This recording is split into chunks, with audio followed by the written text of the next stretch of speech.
నమస్తే, welcome to our channel. నేను సౌజన్య. Rebel star Prabhas పెద్దమ్మ అలాగే స్వర్గీయ కృష్ణంరాజు గారి భార్య అయినటువంటి శ్యామలాదేవి గారు వైసీపీ ఎంపీ అభ్యర్థిగా పోటీ చేయబోతున్నటువంటి వార్త ఇప్పుడు సోషల్ మీడియాలో హల్చల్ చేస్తుంది. ఇది ఎంతవరకు వాస్తవం ఏంటి? ఈ అంశానికి సంబంధించి మనతో మాట్లాడడానికి ఈరోజు మనతో పాటు ఉన్నారు సీనియర్ జర్నలిస్ట్ జగదేవ్ ఉన్నారు. వారితో మాట్లాడదాం. నమస్తే అండి. నమస్తే అండి. శ్యామలాదేవి గారు ప్రభాస్ గారి పెద్దమ్మ అలాగే స్వర్గీయ రెబెల్ స్టార్ అయినటువంటి కృష్ణంరాజు గారి భార్య వైసీపీ ఎంపీ అభ్యర్థిగా పోటీ చేయబోతున్నారు అనేటువంటి వార్త ఇప్పుడు సోషల్ మీడియాలో హల్చల్ చేస్తుంది. ఇది ఎంతవరకు వాస్తవం? ఒకవేళ అలా జరిగినట్లయితే ప్రభాస్ కూడా ఆ ఎన్నికల ప్రచారం టైంలో పాల్గొనాల్సి వస్తుందంటారా? పాల్గొంటాడా? అసలు ఏమంటారు? యాక్చువల్గా ఆవిడ అసలు పెద్దమ్మ గారు పోటీ కన్నా ప్రభాస్ గారు ఓటు ఎటువైపు, ప్రభాస్ గారు క్యాన్వాసింగ్ ఎటువైపు అనేది ఎక్కువ ఆతృతగా ఉంటుంది. బట్ నాకు తెలిసినంతవరకు ఆవిడెప్పుడు కృష్ణరాజు గారితో చాలా కార్యక్రమాలకు గతంలో సినిమాకి సంబంధించి కానీ కల్చరల్ యాక్టివిటీస్ కానీ ఏమైనా అటెండ్ అయినప్పుడు కూడా ఊరు పక్కన ఉండేవారు. కానీ ఇప్పుడు ఇన్వాల్వ్ అయినట్టు కానీ ఊరికే చొరవ తీసుకొని దూరినట్టు కానీ ఎక్కడ మనం చూడలేదు. సో ఇప్పుడు కృష్ణరాజు గారు మరణానంతరం ఇట్లా క్రియాశీల రాజకీయాల్లోకి వస్తారని అంటే అది ఎంతవరకు వాస్తవం తెలియదు. ఎందుకంటే గతంలో కృష్ణరాజు గారు మాజీ కేంద్ర మంత్రి, ఆయన బీజేపీ హయాంలో కేంద్ర మంత్రిగా కూడా చేసిన అనుభవం ఉంది.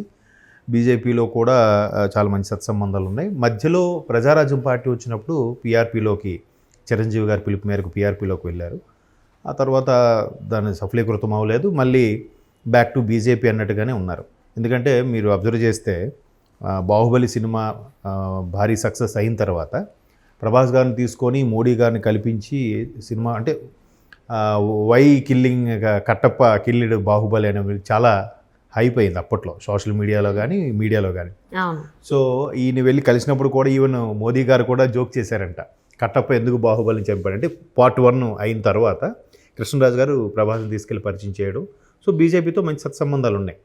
అంటే ఇన్ కేసు పోటీ చేయదలుచుకుంటే ఒకవేళ బీజేపీ వైపు వెళ్ళొచ్చు, లేదా పీఆర్పీ ఇప్పుడు లేదు కాబట్టి ఎలాగూ పవన్ కళ్యాణ్ గారి పార్టీ ఉంది కాబట్టి ఇన్ కేసు సినిమాకి సంబంధించిన ఇండస్ట్రీకి చెందిన పార్టీ కాబట్టి అందులోకి వెళ్ళే ఛాన్సెస్ ఉన్నాయేమో. కానీ వైసీపీలోకి వెళ్ళే ఛాన్సెస్ అయితే చాలా తక్కువ లేవని అనుకుంటున్నాను నేను. దట్టు నేను కూడా విన్న వార్తలు ఏంటంటే ఆవిడ శ్యామలా కృష్ణరాజు గారు ఆవిడకి నర్సాపురం నుంచి పోటీ చేసే ఆలోచనలో వైసీపీ ఉందన్నట్టు కూడా వార్తలు వస్తున్నాయి. నర్సాపురం అంటే RRR గారు ఇప్పుడు అక్కడ పోటీ కాన్స్టిట్యున్సీ ఉన్నారు, అదే రఘురామకృష్ణరాజు గారు. రఘురామకృష్ణరాజు గారు అసలు వైసీపీ తరపున పోటీ చేసి గెలిచి దాంతోనే విభేదించి బయటకు వచ్చి ఇప్పుడు చాలా అగ్రెసివ్గా ఉన్నారు రాజకీయాల్లో కూడా. అంటే సోషల్ మీడియాలో కానీ ప్రతిదీ కూడా ఆయన ఏ పోస్ట్ పెట్టినా కూడా చాలా వ్యూస్, లైక్స్ వస్తుంటాయి ఆయన పర్సనల్గా ఉండే ఛానల్కి. సో ఇప్పుడు ఆయన ఇంకా డిసైడ్ అవ్వరు either టీడీపీ ఆర్ జనసేన. అంటే టీడీపీ జనసేన సమన్వయ కమిటీలు ఏదైతే నిర్ణయిస్తాయో అప్పుడు నర్సాపురం టికెట్ టీడీపీ కేటాయించబడుతుందా లేదా జనసేన కేటాయించబడుతుందా, దాని ప్రకారం మన రఘురామకృష్ణరాజు గారు ఆ పార్టీ తరఫున పోటీ చేసే అవకాశాలు ఉన్నాయి. సో అందుకని ఇంకా పూర్తిగా డిసైడ్ అవ్వలేదు. బట్ ఆ స్థానానికి అభ్యర్థి మాత్రం రఘురామకృష్ణరాజు గారు అనేది ఫిక్స్. ఇంకోటి ఏంటంటే నర్సాపురం, భీమవరం, నర్సాపురం పరిధిలో ఉండే సుమారుగా ఈ 6-7 నియోజకవర్గాలకు సంబంధించి ఈ నియోజకవర్గాల పాలకొల్లు ఇవన్నిటికి కూడా ఈ నియోజకవర్గాలన్నిటికీ కూడా రాజుల సామాజిక వర్గం ఎక్కువగా ప్రాభం ఉన్న ఏరియా. అండ్ మోరోవర్ కాపు సామాజిక వర్గం సంబంధించిన కూడా ఎక్కువగా ప్రబలంగా ఉన్న ఏరియా.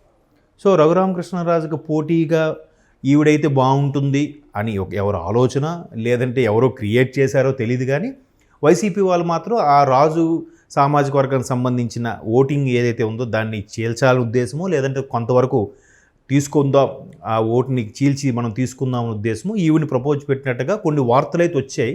ఇందులో వాస్తవం లేకపోవచ్చు. ఎందుకంటున్నంటే చెప్పాను కదా, అయితే బీజేపీలోకి వెళ్ళాలి, గతంలో బీజేపీతో ఉన్న సత్సంబంధాల నేపథ్యంలో, లేదా పీఆర్పీలో కూడా కొంతకాలం ఉన్నారు కాబట్టి ఇప్పుడు తమ్ముడు పవన్ కళ్యాణ్ గారు జనసేన పెట్టారు కాబట్టి దాంట్లోకి వెళ్ళాలి. ఈ 2 విషయాలు పక్కన పెడితే మూడవది కృష్ణంరాజు గారు భార్య ప్రభాస్ గారికి స్వయాన పెదనాన్న భార్య పెద్దమ్మ గారు కాబట్టి ఆవిడ పోటీ చేస్తే కనుక ప్రభాస్ గారు ఆయనకున్న ఇమేజ్ ప్రకారం ఖచ్చితంగా క్యాన్వాసింగ్కి వెళ్ళాల్సిందే కదా.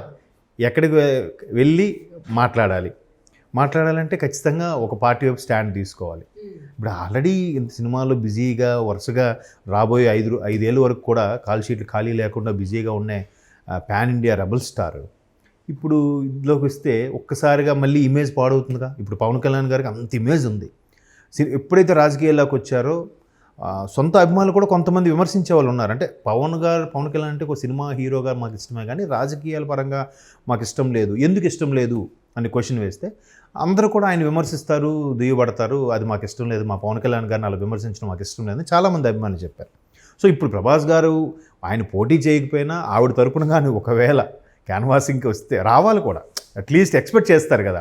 ఆయన రాకపోయినా ఆవిడ ఇన్ కేసు ఆవిడ పోటీ చేస్తే ఆవిడ పోస్టులతో పాటు ఆవిడ హోర్డింగ్లో ప్రభాస్ గారి హోర్డింగ్ కూడా కలిపి పెట్టేస్తుంటారు. కృష్ణరాజు హోర్డింగ్, ఒక ప్రభాస్ గారి హోర్డింగ్ ఇద్దరిది పెట్టేస్తారు. ఇప్పుడు కొడాల నాని గారు ఎట్లా చేస్తున్నారు, ఎన్టీఆర్తో సన్నిహితంగా సంబంధాల వల్ల ఎన్టీఆర్ గారు న్యూట్రల్గా ఉన్నా ఎక్కడ నోరెప్పకపోయినా కూడా కొడాల నాని గారు పోస్ట్ పెట్టిన హోర్డింగ్ ప్రతిసారి కూడా జూనియర్ ఎన్టీఆర్ గారు హోర్డింగ్ పెట్టేస్తున్నారు ఎక్కడ పడితే అక్కడ. సో దానికి అది ఖండించాలని కూడా చాలాసార్లు చెప్పినా కూడా ఎన్టీఆర్ గారు ఎక్కడ మాట్లాడలేదు, నోరు విప్పలేదు. సో ఇప్పుడు కూడా ప్రభాస్ గారు ఖచ్చితంగా ఆ పెద్దమ్మ గారు ఆవిడ వాళ్ళు పోటీ చేస్తే, అంటే నాకైతే మ్యాక్సిమం 100% చేయరని అనుకుంటున్నాను. ఇన్ కేసు వైసీపీ వాళ్ళు సంప్రదించవచ్చు కాక, సంప్రదించినా కూడా ఆవిడ క్రియాశీల రాజకీయాల్లోకి రారనే నా అభిప్రాయం. ఎందుకంటే అసలు నరసాపురం ఎంపీ స్థానానికి ఈవిడ అసలు పోటీ చేస్తే ఆ ప్రభావం ఏమైనా ఉంటుందంటారా అసలు నరసాపురం పైన? అండ్ ఇంకొకటి, కృష్ణంరాజు గారు ఎప్పుడు కూడా బీజేపీ వైపే ఉన్నారు. సో వేరే పార్టీకి ఎప్పుడు ఆయన వచ్చిన దాఖలాలు కూడా ఎక్కడా లేవు ఎక్కువగా. సో మరి ఇప్పుడు ఆయనకి ఇష్టమైనటువంటి బీజేపీ పార్టీని వదిలి లేదో కాదనో వైసీపీ వాళ్ళు పిలిచారు అని ఇటువైపు ఆవిడ మొగ్గు చూపేటువంటి అవకాశాలు ఎంతవరకు ఉన్నాయంటారు? మ్యాక్సిమం ఉండవండి నాకు తెలిసి.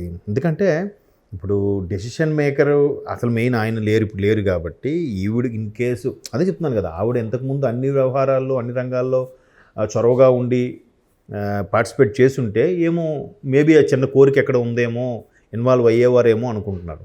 నేను ఇంకో వార్త కూడా విన్నాను, రేపు 20వ తేదీ ఆయన జయంతి సంథింగ్, ఆయన బర్త్డే. సో దాని కార్యక్రమానికి ఆవిడ అనౌన్స్ చేస్తారని కూడా వార్తలు వచ్చాయి. వాస్తవానికి ఆవిడ అనౌన్స్ చేసింది ఏంటంటే సోషల్ మీడియాలో మనం చూస్తే కనుక థంబ్నెయిల్స్ అట్లా కనిపిస్తున్నాయి. బట్ ఆవిడ లోపల మ్యాటర్ చూస్తే రేపు ఆయన జయంతి సందర్భంగా స్వగ్రామంలో ఉండే ప్రజలందరికీ కూడా ఒక మంచి కాస్ట్లీ ట్రీట్మెంట్ ఇప్పిద్దాం, మెడికల్ చెకప్ చేయిద్దాం, అవసరమైన ట్రీట్మెంట్ ఫ్రీగా చేయిద్దాం. అవసరమైతే రేపు మెడికల్ క్యాంప్ కూడా లండన్ నుంచి హైదరాబాద్ నుంచి కూడా డాక్టర్స్ తెప్పించి చేయించిపోతున్నారు.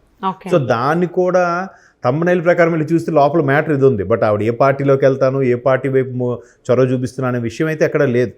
ఆవిడ స్పష్టంగా చెప్పారు, ఓన్లీ మా గ్రామ ప్రజలకు ఉపయోగకరంగా ఉండడం కోసం, ఇది ఇప్పుడే కాదు ఇంకా ప్రతి సంవత్సరం ఇక్కడ నుంచి చేస్తాము అన్నట్టు ఉద్దేశంలో చెప్పారు. బట్ దాన్ని కొంతమంది మీడియా మిత్రులు అట్లా రాసిండొచ్చు కాక, బట్ ఆవిడైతే ఎక్కడ రాజకీయాల్లోకి వెళ్ళాలని కానీ రాజకీయాల్లోకి వెళ్ళి ఇలా పోటీ చేయాలని కానీ ఎక్కడ అవుట్ అండ్ అవుట్ స్టేట్మెంట్